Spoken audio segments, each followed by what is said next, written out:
What is up, everybody? My name is Adam, otherwise known as Young NBA Analyst. Before this video starts, like I always say, make sure you subscribe, turn on those post notifications so you don't miss any of my future videos. Make sure you follow me on Instagram at Young NBA Analyst and TikTok at Young NBA Analyst. I'm posting a lot of content on both of those. And today, we're talking about who I believe is the GOAT.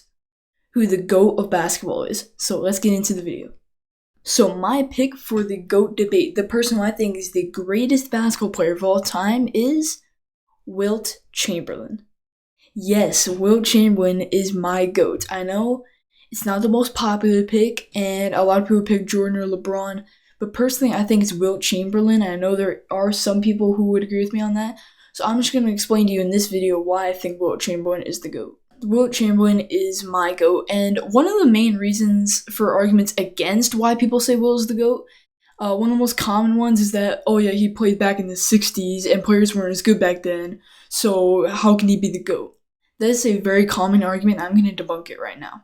So initially, when people are looking at this, they just think, oh yeah, players weren't as good back then, so you can't dominate.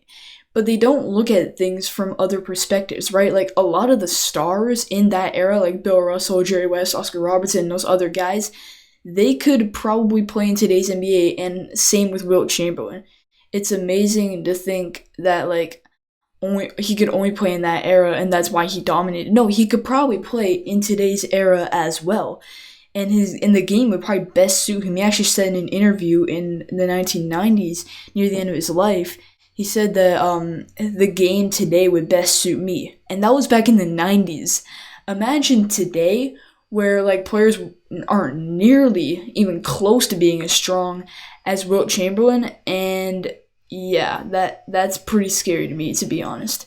So yeah, just because Wilt played in the 60s does not mean he's not in the GOAT argument. And I'm just going to leave you one more fact that debunks this. When Wilt played, they changed all the rules to make it harder for the offense. But when guys like Jordan and LeBron played, or AK right now, they changed all the rules to make it easier for the offense. See what I'm getting at? Alright, and the second most common argument I see is that he wasn't a winner because Bill Russell got a lot of the championships, you know. Bill Russell got 11 championships, Wilt only won 2, so how could he be the GOAT when he wasn't winning? Okay, I'm just gonna say this. Bill Russell had such a stacked team, and I can't emphasize that enough. Bill Russell never had fewer than 4 Hall of Famers on his team at one time, and one year he even had 8 Hall of Famers on his team. Wilt didn't always have great guys around him, so Wilt got the dominance and the crazy stats and the records, stuff like that, but Bill Russell got the winning. So you can't really say that he's not the GOAT because Bill Russell gets all the credit. It's like, oh yeah, he beat Wilt, he's better than Wilt and all that. But like really, Wilt was probably better. It's just that Bill Russell had a better team around him. You can't deny that. Bill Russell had such a stacked team that I don't even know if it was possible that Wilt could have won during that era. And now I'm going to get into why I think Wilt is the GOAT. Some arguments for why Wilt might be the GOAT. And one thing is his records. Everyone knows how many records he holds. Wilt Chamberlain holds 72 NBA records, which I'm pretty sure is a record within itself. He holds 72! That's insane! Some notable records include most points in a game, most points in a half, most rebounds in a career, highest rebounds per game. Yeah, okay, well I'm obviously not gonna aim them all because I'd be here all night. Right, but the point is, Wilt holds so many great records, and it's amazing to see. And one thing I want to cover is that a lot of times when looking at the 60s and like dominant defenders from that time, they'll think, oh yeah, Bill Russell for sure. And a lot of them, they'll take Wilt into consideration, but they won't really label him as a top defender of all time, which in my mind is crazy because he's without a doubt the best rebounder of all time. You can't deny that. You try to tell me Dennis Rodman is a better rebounder than Wilt Chamberlain. Dennis Rodman is a great rebounder, but he's not better than Wilt Chamberlain. Don't even try to tell me that. But the thing is, also, Wilt Chamberlain was also a very dominant shot blocker. We do have to recognize that the NBA did not keep track of blocks and steals back when Wilt played, but one of the best stat keepers at the time estimated that Wilt averaged about 6 or 7 blocks per game, which honestly does not surprise me at all whatsoever.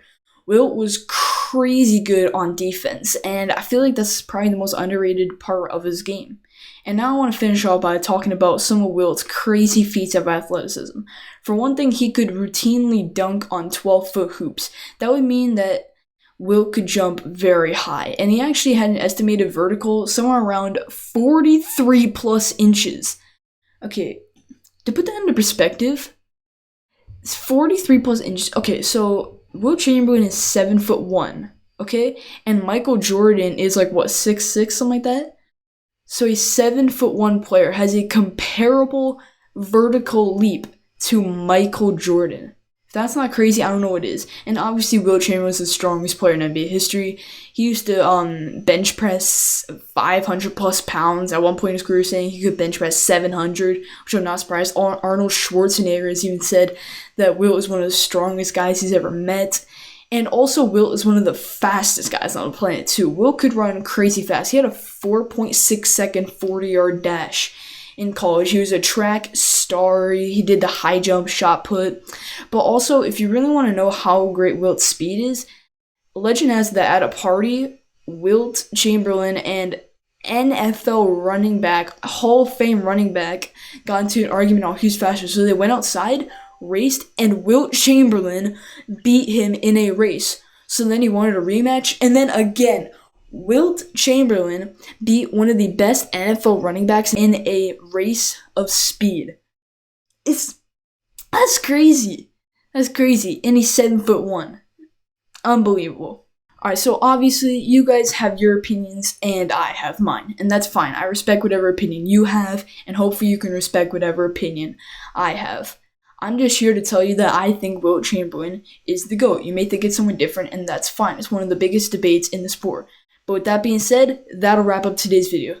So make sure you guys subscribe, turn on those post notifications like I said in the beginning, so you don't miss any of my future videos. Make sure you like this video. Comment below, let me know what you think. And with that being said, always remember, clutchness forever.